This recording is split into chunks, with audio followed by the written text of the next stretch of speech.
It is my great pleasure to introduce my colleague, Dr. Yuly Fuentes Medel, who is the program manager for fiber textiles at MIT and is also an advisor for closed loop partners in New York City. Yuly and I have had the pleasure to work together for many years, and one of the highlights of our collaboration is the FIT MIT workshop. This workshop really speaks to skill building and prototyping within the design and engineering sector, where we bring the engineers from MIT and the designers from FIT together. And they work together with industry so that they are solving real world problems in the design and textile industry. It's my pleasure again to turn this over to my colleague, Yuly. Thank you, Joanne. For all these years, it's been my honor to work with you. I think we share this passion to build the workforce of the future. And I met you when I was doing the science, putting together fashion designers with scientists from the lab, a project that really flipped my career. But it opened up a window of opportunity in this intersection of what people can do when they get to work in a hybrid environment and they need to translate their ideas into, now, in the case of the MIT and FIT project, prototypes for a real product in the world with a company. Mm-hmm. So I think that's can take many forms, and the way we've been doing MIT and FIT really, I hope, gets replicated all over the world in the engineer schools, which is my role in MIT, really understanding how research in the technology space for fiber technologies, understanding textile as an entire supply chain, and bringing a new opportunity for the younger engineers in thinking how they are going to operate in their future jobs in this industry that, I don't know if the trend is going to go, we go naked, it's not going to stop. Well, Yuly, I'm glad you raised that, because what you are describing for the engineers, we know is exactly what has to happen in the creative sector. And I think what the beauty of what we do together is we allow it to happen together, right? That's the only way we are going to change the textile industry and the supply chain, quite frankly. And so I think what is the magic, quite frankly, is that the designer and the engineer get to work together, where the designer says, I now know how to think engineering, and the engineering student says, and I now think like a designer. Yeah, and I think the back in the day when I did this science, I called them the scientists of the future, when science and design gets merged. What we did here with the engineers and the designer is really, in the beginning, you're transforming their mindset. Because through education, they've been trained that they're either the analytical or the creatives, but they're both. And being able to trust a partner and work in collaboration, I think is really the core of this project that we're doing, allowing them to have a safe space to find a unique partner and then understand their own value in the education they have received from their own school. As well as to really have them have the confidence. I think our students have shared this with us, that by creating this space, they gain the confidence in working in areas that they never dreamed they had the ability or the expertise to work within. Yeah, and to me, it's special to do it in an industry that has history and centuries of production of things and goods for humans. And I think it happens that we forgot that textiles are important for our everyday life. So I think engineers now are in an environment where they're thinking about AI, cybersecurity, computational and digitization of the industry. But making them think back and how all that knowledge can contribute to an industry that needs to keep evolving, it's part of the process. Exactly. I think that's definitely part of the process. And it's a really exciting part of the process, to be honest with you. That intersectional point. We've been talking a lot in the last few weeks, especially here at FIT, about how we use these intersectional points to look at our biggest global challenges, relating to all facets of environmental impact and the impact that we have at all points within a product's life cycle. So that's from, literally the farming and the capture of the fiber to its spinning process and all the way through the supply chain where it touches so many pieces. And in many cases, we have fibers that have a huge passport before we actually even make them into a garment. Exactly. So I think this conversation of how we think differently in the supply chain is really interesting, and how we think about reinventing it through partnerships and collaborations. So I'm really excited to hear a little bit more about your work in this space and how you're working to start to address and to think about some of these problems in different ways using different perspectives. So what I have to tell you about myself in how do I approach this, number one, I'm always the one who knows the less about the topic. And my drive goes from learning from the others and understanding this industry. My PhD is in neuroscience. So I did my background is in biochemistry, so I know the molecular aspects of any material and material science. But then I did my PhD in neuroscience in the biomedical space, where there you're really trying to understand a system, which is the brain. And while I was in MIT doing my postdoctoral fellowship in economics of innovation, I identify the fashion industry as an industry that is been doing technologies, and the first step is to consider a textile as a piece of technology, but not really at the point where people think it's technology, because now the computer is in the cognition of everyone and the computer is technology, but the textile somehow stopped being technology. So that really was a pivoting point for me to really understand the process of the intersection between design, science, and now that we're doing the engineer intersection. And going back to the basic principle of economics of innovation, which is an economy of innovation happens not because of the institutions, not because FIT or MIT decided now they're going to teach a class in fashion. It happens because of the people. So the students are the key driver for this change, because they're the ones who can invent a new technology, create a new company, identify a flow in the supply chain of the textile industry and fix it and create a new way, create a new dyeing system, build it circular. They're going to be the ones who do it. So that economy won't happen if you don't have that entrepreneurial mind building the new thing.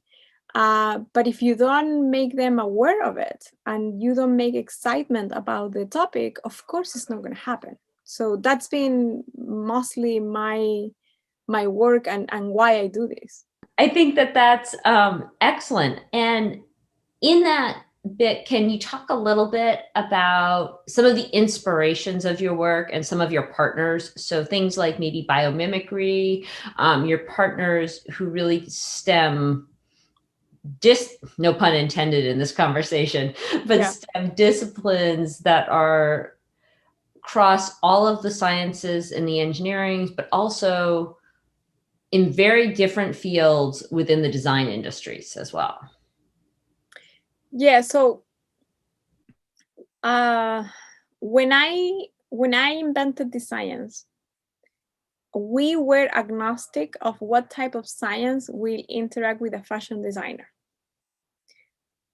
We think design is broad, right? You get graphic design, interior design, everything gets designed at some point. Every single thing that you have around you was designed by somebody, right? So we chose fashion at the time because we felt it was a human innate necessity that could live to develop behaviors that we haven't seen. And if that gets pollinated by science, new things could evolve from that. So we had people working in cancer science, had people working in marine science. It was really a testing bed on what could be the future. And it was 2013, and people like an expert in microbiology working in bacteria, sensing cancer in bacteria, was able to work with a fashion designer and invent a first ever bacteria pigment that will change color in a textile. That was 2013. We're in 2020, and now we have color fix, pili, mother meadow, fermenting leather and collagen. So that the fact that biology could play a role back in the day when we were just thinking this idea and really pollinating and seeding ideas wasn't a fact. So it was a crazy, really artistic. That project, for example, got nominated and featured in the MFA, Museum of Fine Arts here in Boston. Everyone saw it. And it was a provocative idea, but those are the conversations that have to happen for those companies to exist and for those textiles to exist. So that's just one example. We worked with people in the electronic engineer space, and it was addressed in that collection that it was sensing the noise around the room and changing color. What you needed to have there is a knowledge of electronic engineering for a textile to respond and being able to do something aesthetically pleasant in a piece of clothing. That was in the time when the circuit made was just being launched. People were thinking that how social media could interact with your clothing. So you need to sit and intercept those conversations to create that type of new innovations and new innovation economies to exist. And I don't know if I answered your question, but those are examples of things that inspirations. I don't really, for my job, I'm more the architect of innovation. I'm not the one who is designing a thing myself. If you watch the movie Matrix, I'm more of the architect of the Matrix than the guy who's choosing the blue or the red pill. And understanding the system, the inputs and the outputs of what's going to happen in a new economy where engineer, fashion, design, graphics interact and create new companies. It's part of my career, and understanding how you're going to measure that, what is the success of that, is also part of my training. So that's what I do for a living. So I really think you did answer my question. And I actually think you touched at the very end on something wasn't my plan to follow up on it this way, but I'd love to hear a little bit more about the role that you can play and that people in the space who come maybe from backgrounds more similar to yours can play as the architect in designing or developing solutions that move our needle forward, to think about what our solutions are that can really change. I'm going to use the word impact. I know I used it previously, but I think we start to talk about, when we have micro impacts that in the end become macro impacts because they've been scaled. And I think that's something that I'd love to hear a little bit more from you about. I also think that our students are really interested in this spot where the roles are not always as defined as maybe they have been historically, and how there's space for that. Yeah, so I think the best way to answer that is in the role of architect of innovation, you have essential components. One of them is the people who is going to create the innovations and how that builds a portfolio of research, of activities or ideas that could have a potential to be an economical value. That's one part. The second part is how do you enable those to activate more conversations and terminate into creating a something, right? Let's call this something that is going to be useful. But people who manage portfolios of technologies, the true secret for any good portfolio of technology is that they have to be in context of human behavior. Let me give you an example.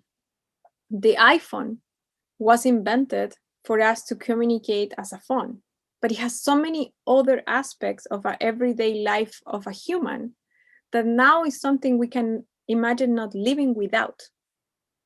And I'm not making the iPhone a thing. It's just the idea that you combine new behaviors in one thing, changing the way that we think about a phone completely, right? The simplest one is that the clock.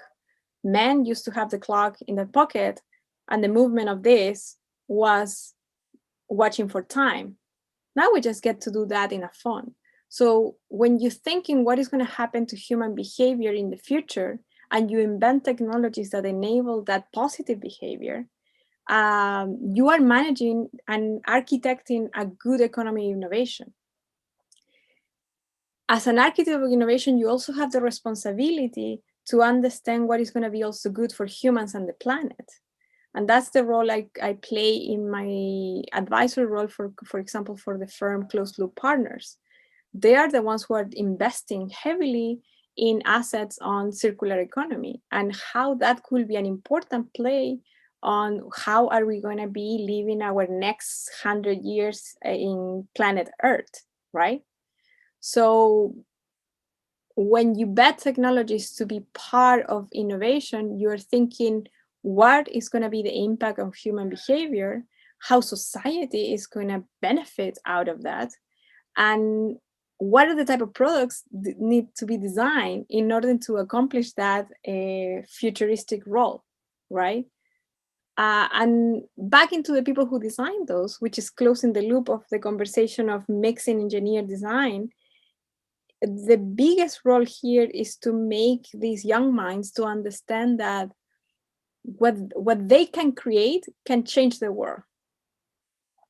And they are creating the future in the moment that they are putting together their ideas.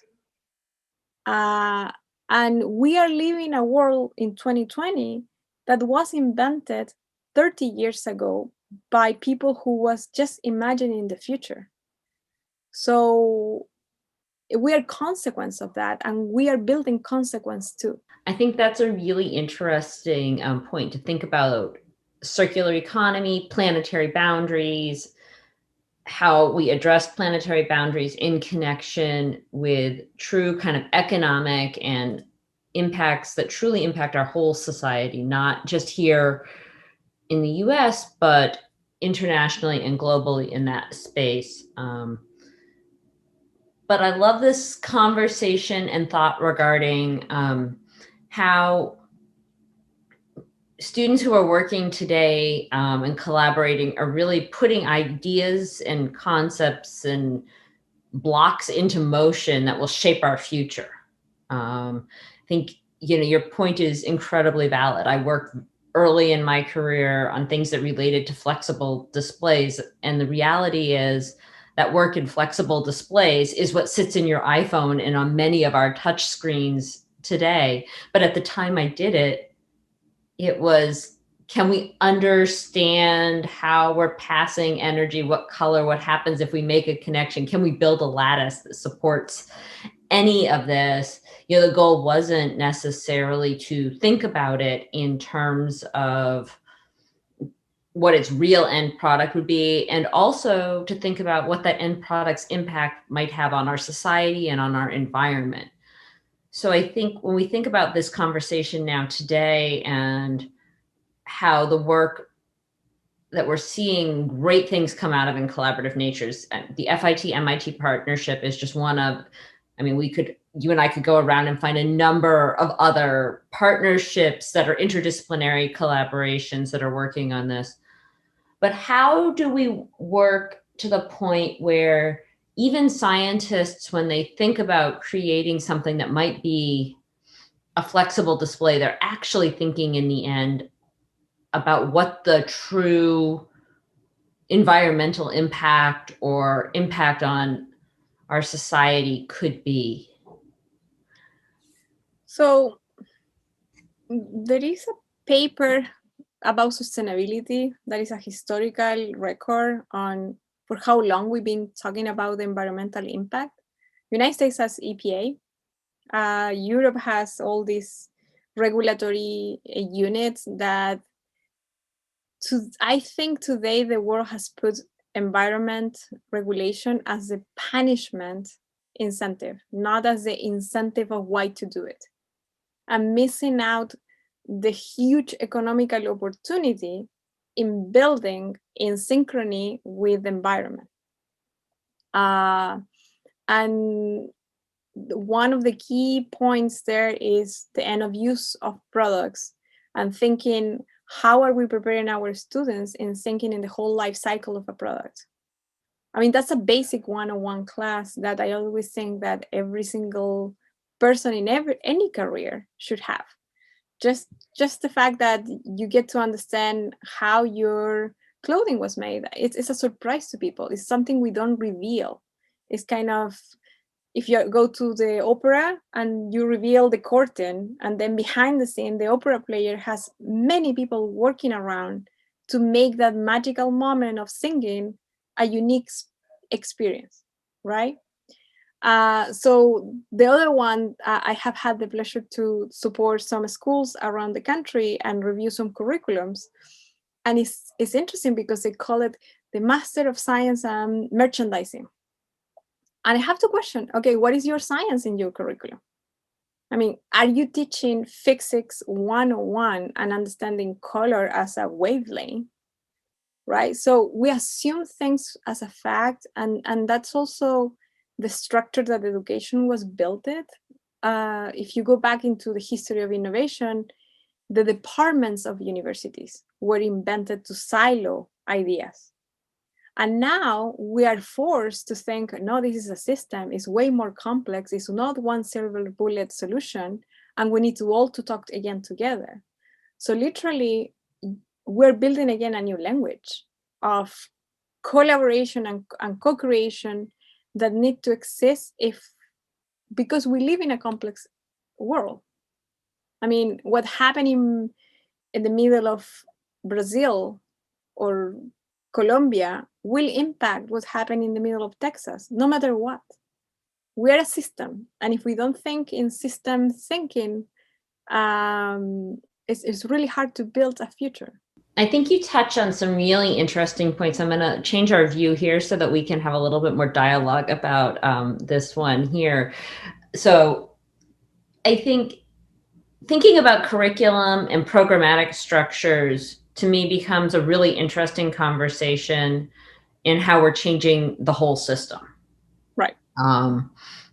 You know, if I thought today, if I gave you no boundaries as to what it was or silos you had to break to get there, what would be the ideal basic freshman level curriculum program that you would develop that would help students be prepared to start thinking about solutions, addressing the circular economy, addressing our environmental challenges, addressing both social and economic? What would that look like? I think what students are experiencing now in what I used to experience when I was a young college student is completely different. I like to think in curriculums that you can choose, but at the same time, you don't know what you don't know. So there are certain responsibilities that they are shared in that education. The responsibility of the school who is setting values to students. I think we're no longer giving content. content is in YouTube, internet, online education. We're truly building values to younger people. And one of the values you're mentioning here is how do we cultivate a value for impact. I'm an alumni of MIT, and the reason also to work here is that in MIT, we have that saying called minds and hands. So we don't just learn the thing, we do it and we execute it. So it has to be hands-on things. And that sets a difference between engineers from MIT and other schools, because they get to prototype, they get to do the things and work with the companies and do activities in the real world. But they are the ones who are asking the impact question because it's in them. They believe that because they're here, they're going to change the world. And that sets life, because if you are trained to do that, you believe you can do it, and then the environment and the people around you allow you to do it, well, you probably will do it. And I think MIT has the records of showing alumni doing incredible things in all the aspects, from social innovation, from technological innovation, from health science, from architecture, from how we think about the cities, and changing behavior, and not just thinking about the technology as an isolated component of their piece. So that curriculum to me has to look in a way that everyone shares a responsibility. And when you're choosing a school, you're choosing a way of thinking. And how that will interact with the values, with the society that you want to live on. That's kind of an interesting way to consider it, which is that the mindset of innovation and the need to solve problems is something that we kind of cultivate in the ability to design what is often really referred to as problem-based curriculum. And in many cases, just by its inherent nature, problem-based curriculum is very interdisciplinary in its nature. It's not focused on only electrical engineering principles or background, but it requires that if you don't know it, you study it and you learn it. The same is true from environmental engineering. The list could go on and on. I think so before we were really focusing who is the expert and who is the generalist, the one who can manage and know everything, and the one who can go really deep in a topic. We need both. We need but I think now the generalist also is playing a really incredible, important role in being the integrator. Because, and I'm just going to give you an example. When I'm playing a role, for example, in investment, right? There's a person there who really knows the finance, and that is so important for making the right economical decision. But in that economical decision, there is the person who is thinking about the technology, the person who is thinking about the impact of the technology for environmental reasons, the person who is thinking about the market space that is going to get correct, or the user impacts. So there are many decisions, and somebody has to integrate that into a good decision for making an investment. That happened across the industries, right? In food, you get to make decisions about human health when you are making a product that is going to impact human intake, right? So all the products have now that complex aspect. Now you get the manifestation in companies, for example, they have sustainability departments. That wasn't the case a couple of years ago, right? But that's including a new voice in the conversation of what type of products, for example, a brand, in the case of fashion, is going to decide to make, right? A couple of years ago, fashion companies weren't selling online. E-commerce wasn't a technology. So now they need to integrate people that is kind of having that conversation on how I'm going to be measuring my channels of e-commerce, right? So as we accelerate in new technologies, we accelerate how we interact. We're seeing it, right? We're seeing it now in the biggest social experiment in a pandemic year. And And you are going to impact literally the well-being of us humans in the planet. I think that's really an interesting way to talk about the fact that we've long, in many of our interdisciplinary partnerships, seen the value of putting different voices and people with different backgrounds in the same room, and, for lack of a better word, letting them have a single problem to do it. I think we have to think about now creating that as the norm. So not discouraging focused study in specific areas, but also providing opportunities to study in many of the arts of collaborations and partnerships to do that as well. Yeah, and I think the other point I will touch there is industries that are learning how to collaborate. It's not only the CEO who is making that decision. It's their legal department that is learning how to do the contract to share value on the end game for that collaboration to happen. Is their financial department making a decision of budget, in what budget line that collaboration is going to be integrated, and who is going to manage it, who's going to be in the conversation for that collaboration to happen. And if you just think about the economy of innovation on diversity, because this is literally diversity of the voices, it's harder to manage a diverse group of voices. So it gets more complex, but it enhances your ability to innovate. Right. I think that's true. It becomes more complex, but it gives a lot of space towards the space of innovation. Now, when we think of innovation, a lot of times we think of smaller prototype ideas and concepts. They're not yet to the further ends of the product development phase.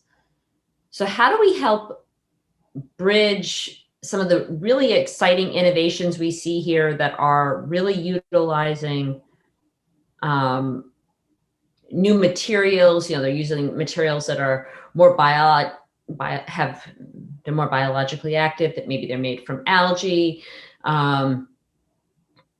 How do we help those make their way through the supply chain so they become real options at the end? Because I often see a big gap between what we can do here and we talk about in small collaborations, small think tanks, but it seems like it's almost a hurdle that's impossible to make the leap to get to the point where, it's just normal for me to choose to buy a garment that is, based in a biomaterial that I can, in fact, literally could compost itself at the end of its, useful life. At the point it's no longer, fit to wear in general, it could literally reinvent itself or do that without such impact. Yeah, I get to see that quite often in my roles, in both in the MIT role and in the investor role. I think we are now in a stage when we know that it's important to happen, right? Because if you really want to evolve the industry, particularly the textile industry and the supply chain of the fashion industry, I think today the industry understands that that's a must do. The question is how you do it, and what are the mechanisms that you create in order for everyone to play in the party. I think the industry is learning how to do it. There's not set rules yet. We're in that space where we're still learning how to do it. There are some economical models like consortiums that, one example is out there, for example, the Milo leather, which is a bio-made from mycelium leather now that is going to be used in different market sectors, in luxury, in sports. And then companies have to agree into everyone get their piece, but then the economical incentives are there for everyone to enjoy this new vegan leather that they're calling, right? So that you need to create that economical model and economical incentives for a startup to be playing with a big corporation. The barrier today, and consortium is one example, but it could be many others, right? What you're speaking up here is more about the scale up process, right? And other industries have accomplished a scale up. Think about the electric companies, right? Today you have solar panels across the United States. That at some point was a small, tiny bits, a material of silica capturing solar. It was a prototype in the lab of a professor or a student in their dorm. How that got now to be broadly adopted by everyone in their houses takes time. It takes economical investment, take management of risk of that economical investment, and it takes champions. It takes people to keep dreaming about that and really navigating the scale-up process from going from 1 centimeter to 1 kilometer to wherever you need to build and prototype in order to be a sustainable business that at the same time is providing an impactful new technology for people, right? The other way around this is to invent the whole industry from zero, right? When we are thinking in the behavior of transportation and we went from the boat to the plane, nobody was putting wings to big ships and cargos in the ocean. They went for inventing the cargo and now the plane. And the plane is a completely different new technology that now can fly, and today we see it as an everyday adventure, right? But it's a piece of technology that every time I see as a plane on the sky, it's a surprise of technology, right? The fact that It was a massive taking a accomplishment risk, in physics and engineering. Is going into a vacuum tube, and that's going to take you a few hours to a new destination. It's just a miracle of prototyping in scale technology for transportation. So the fashion industry and the textile industry and the supply chain need to learn what is going to be adoptable, what is going to be feasible, and the mills and the segmentation and the fragmentation of the supply chain also needs to find coordination. So technologies for transparency and targeting each space of the supply chain will be tremendously important. Technologies for sorting materials and identifying materials that will be disposable, or understanding where to find a landfill and this not have really the thinking of a landfill are going to be instrumental to really grow this. And the demand that is changing, right? Now the younger people is asking for a different type of product. So it's not only one thing that is going to change the whole system. Again, it's a several changes that has to happen in synchrony for that technology to be adopted and make it into massive markets. And it's that level of adoption system-wide that takes something that, if you look at it by itself, is very small, but has a really big impact in the end. Yeah, and I think if you look back in who has been able to do it, the storytelling, the dream of what is going to happen to you if this happens. You're not going to depend on the electricity of the city. You could have your house receiving solar energy and storage in your house. You can charge your car in your backyard. Yeah, that was a dream. That was a dream. Reality. I mean, I think, it's in many cases, I think the rate and pace to which the automotive industry is now starting to change will really be an interesting one in that space, because for a long time we had electric cars, but they weren't accessible to a mass market, and they weren't being produced to serve that. But I think you got to think about Mr. Ford, and his vision was that every single American should have a car, set up the way he scaled up the manufacturing of a car.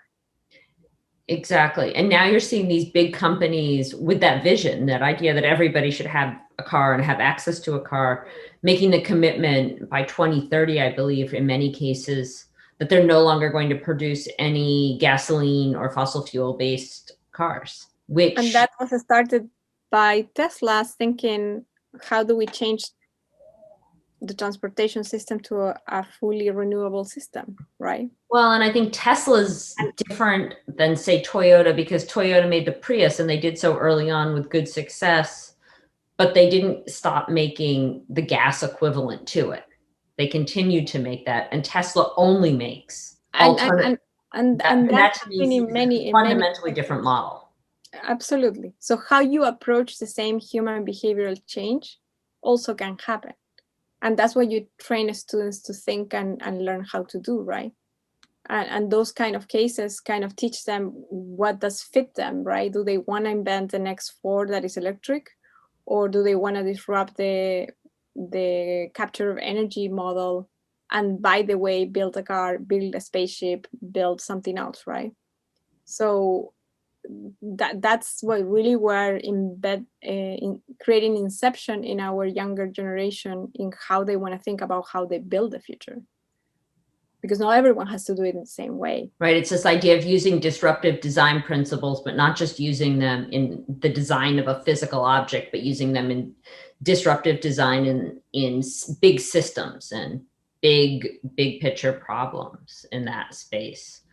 You know, and I want to think back to we were previously talking about how and what we might think about were important curricular components and mindsets for students to have.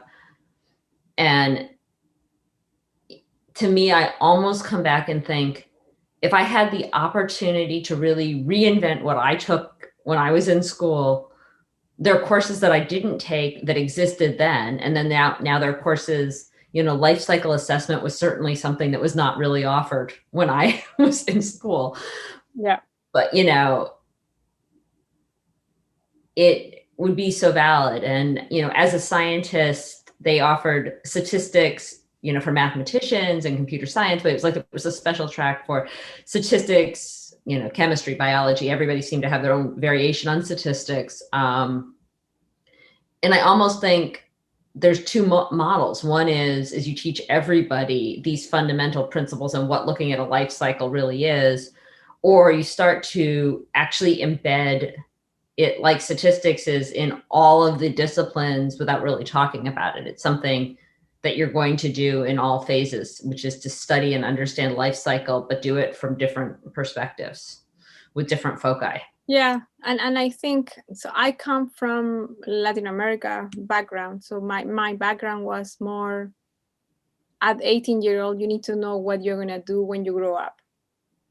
And you decide about it. Mine was biochemistry, for example. So I needed to be an expert in molecules, and I needed to be an expert working in a hospital, understanding human physiology, right?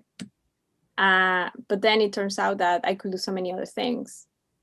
And then every class I took at school wasn't really what I used it to do then, neuroscience or now economics.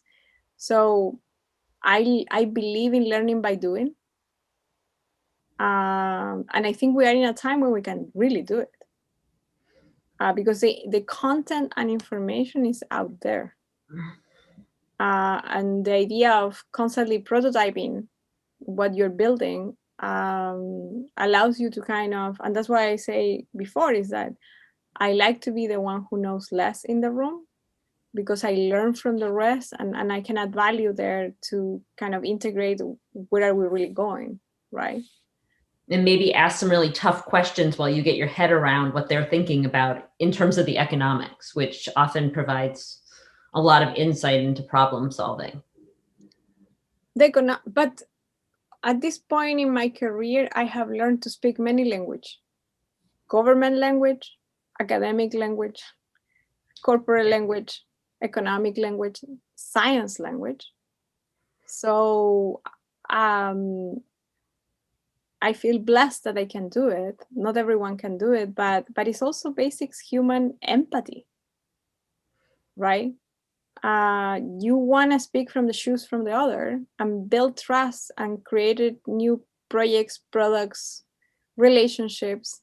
It's just, I think when we are training younger people, we're really training them to be humans. I think, yeah, training them and providing them opportunities to feel empowered to try things and to feel empowered that sometimes they try things and they don't work. Managing failure. Managing failure and having failure be something that you learn from. Absolutely. I mean, there's so many things that I've tried and I'm like, ooh, I didn't do that right the first time, but let me try it again. I'm going to get it right.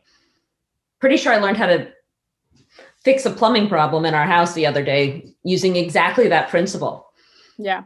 Which is, I'm going to take it apart and I'm going to then figure out how to fix the problem and reassemble it. And okay, that might take 2 or 3 passes to get it just right, but that's okay. Yeah. And the science background teaches the science method, right? So in the science method, you have to formulate an hypothesis about something is going to work or not. It's a yes-no hypothesis. And then you keep trying, right? So if the hypothesis gives you to no, you keep trying again and formulate the hypothesis again. So I'm used to that. And I think that's also kind of a fundamental difference from other training that they're more about learning how to do it, but the science training allows you to have tools to formulate the yes and no hypothesis. And I think by mental deformation, I operate that way constantly. I think I operate much the same way where you're doing that all the time and using those methods that are taught in our training, but applying them in different scenarios. If you were to offer our students who are now, in our case at FIT, primarily either in the business side of the house or in the design side of the house, one piece of advice that you think would help them work towards pushing the needle to solutions here, what would it be? Don't stop being curious. And don't be afraid to ask the dumb questions. I would tell you that there are no dumb questions and not to be afraid to ask all the questions. They're not dumb questions, but the belief is that they are. So I think that I would encourage, I love that. I think the curiosity is key. I think being willing to try is key. And being willing to ask questions and not worry that your question won't be either understood or is too basic. Yeah, and I mean, a 20-year-old today, or at that stage, we are bombarded for a lot of information. So filtering information, what is right, what is wrong, it's part now of our everyday life, right? Right. Understanding and choosing what to follow, what to see, what to understand is really hard because now you need to pick in among of hundreds. In our time, it was among 20, right? So check their facts, understand, read the New York Times, understand where the world is going, build and learn in context. That's part of being young and learn from mistake. Excellent. I think that's really great advice for our students. Are there any other kind of parting words you want to share with us? I feel like we've covered a lot of topics today. Yeah. I mean, I think this panel is in context of enhancing and empowering the change makers, right? Yes. So a change maker comes from inside out. It's every single person has the potential to be a change maker. You don't have to be in a special place or in a special school to be a change maker. If you happen to be in a special place, identify that you are there and take the opportunity. But a change maker can be in any given place, in any given society, space, and do a small or a big change. So our students are in this privileged position that they're really in an environment where they can make that change. So don't lose that opportunity. Excellent. Thank you. This was such a great conversation to have as part of our Changemakers series in our annual Sustainable Business and Design Conference. And Joanne and I both want to thank you on behalf of FIT, but also on behalf of the National Endowment of the Arts, which helped support this session and has been a longtime supporter of work that's really looking at the intersection of science and design and how we can utilize that to push the needle forward and provide us new visual options that give us curiosity, but also possibly new scientific pathways. So again, on behalf of myself, I thank you. For those of you who missed my introduction early on, I'm Karen Pearson. I chair the Department of Science and Math and the Sustainability Council here at FIT. And as I said, it was my great pleasure to have the opportunity to chat with Yuly today and to look at this intersectional point and to put that in context with the other programs that we've had in this series. So thank you so much for joining us today. Thank you. Thank you. Thank you for the invitation.